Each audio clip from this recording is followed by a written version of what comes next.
If you've ever walked into a woodworking store and been baffled by the vast array of table saw blades, I'm just going to quickly run through them, what they do, why you would choose one over another.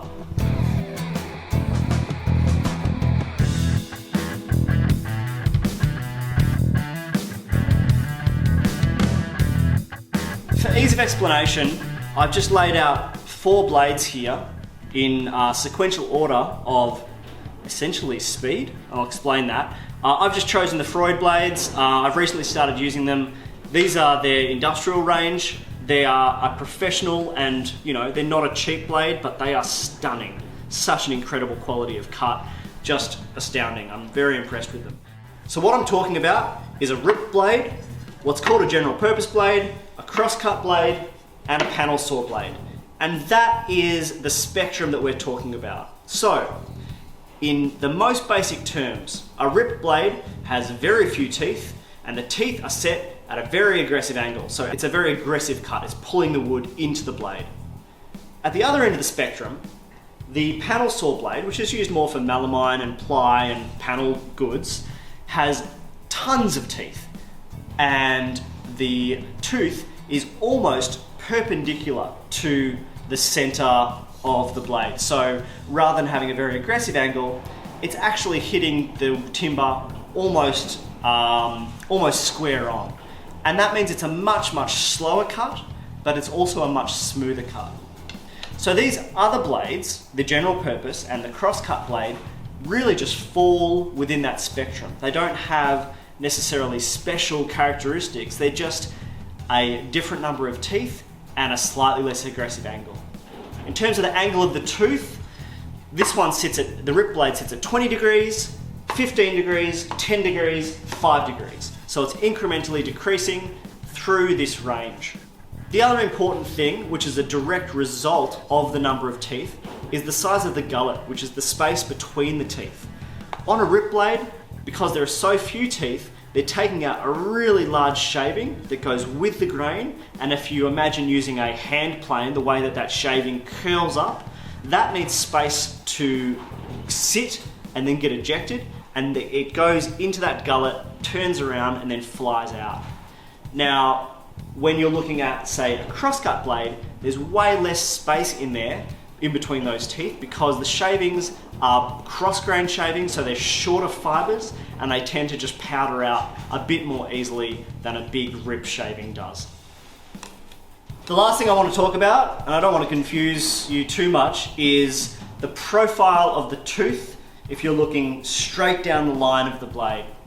Now, all 3 of these, directly in front of me, the rip blade, the general purpose blade, and the crosscut blade, use something called an alternating top bevel, which means one tooth has a point hard up to the left, and the next tooth has a point hard up to the right.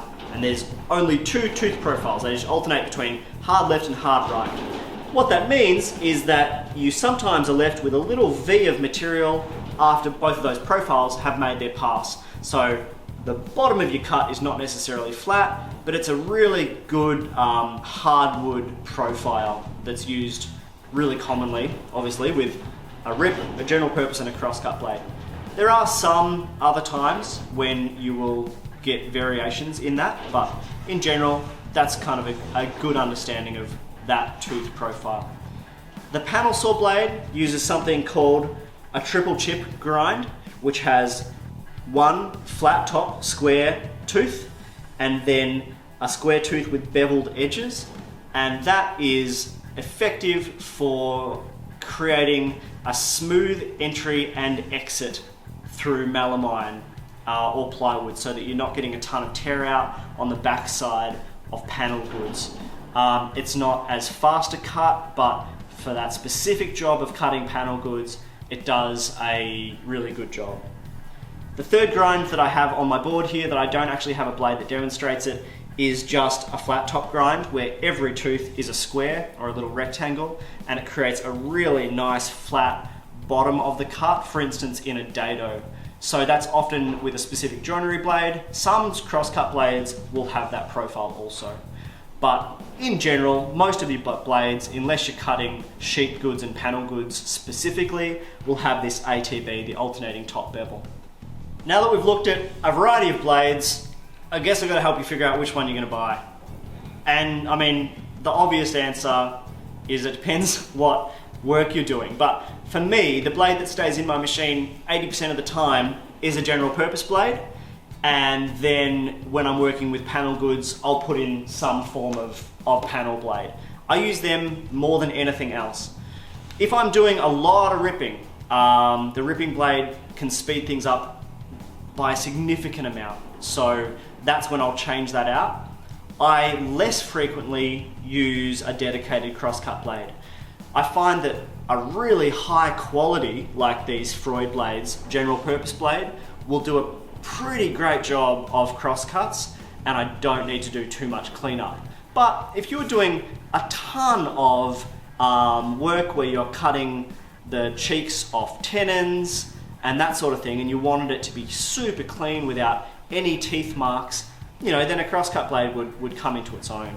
But I would recommend probably buying a really high quality general purpose blade as opposed to buying two cheaper standalone blades. For instance, I'd buy a Freud general purpose as opposed to a cheap rip and a cheap crosscut, because I think a better quality general purpose blade will probably get you further than two cheaper single purpose blades.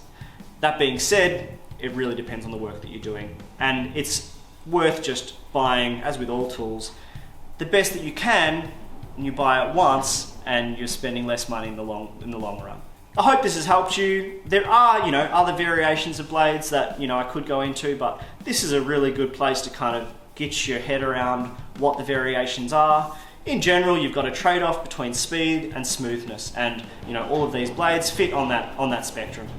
Don't forget to like the video, subscribe to the channel, and, you know, we have more information about these Freud blades. We'll have a few other videos coming out, so check them out as well.